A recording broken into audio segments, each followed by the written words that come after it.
രണ്ട് സ്ഥലങ്ങളിലായിട്ടുള്ള ആ ഒരു സ്നേഹം കുറച്ച് പ്രയാസമാണല്ലേ.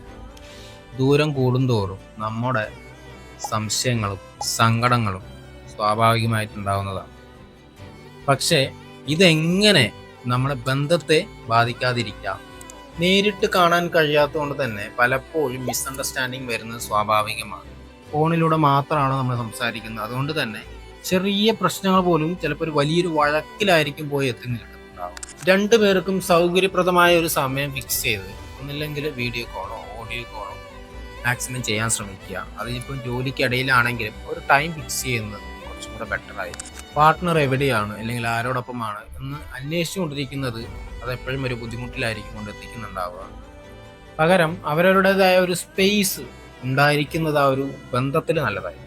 സർപ്രൈസ് ചെയ്യാൻ വലിയ വലിയ ഗിഫ്റ്റുകൾ വാങ്ങിക്കൊടുക്കണമെന്നൊന്നുമില്ല. പകരം നിങ്ങളൊരു പറ്റുമെങ്കിൽ നിങ്ങൾക്കൊരു വോയിസ് മെസ്സേജോ അല്ലാന്നുണ്ടെങ്കിൽ ചെറിയ ചെറിയ കാര്യങ്ങൾ എന്തെങ്കിലും നിങ്ങൾക്ക് ഓൺലൈനിലൂടെ പർച്ചേസ് ചെയ്ത് കൊടുക്കാൻ പറ്റിയാൽ പോലും നിങ്ങൾ തമ്മിലുള്ള ആ ഒരു അകൽച്ച കുറയ്ക്കാൻ സഹായിക്കും. ശരിയായ രീതിയിൽ കൊണ്ടുപോകാൻ പറ്റിക്കഴിഞ്ഞാൽ ലോകത്തിലെ ഏറ്റവും മനോഹരമായ ഒന്നാണ് ഈ ലോങ് ഡിസ്റ്റൻസ് റിലേഷൻഷിപ്പ് എന്ന് പറയുന്നത്. നിങ്ങൾ ലോങ് ഡിസ്റ്റൻസ് റിലേഷൻഷിപ്പിലാണ്, ജസ്റ്റ് എസ് എന്ന് കമൻറ്റ് ചെയ്യുക.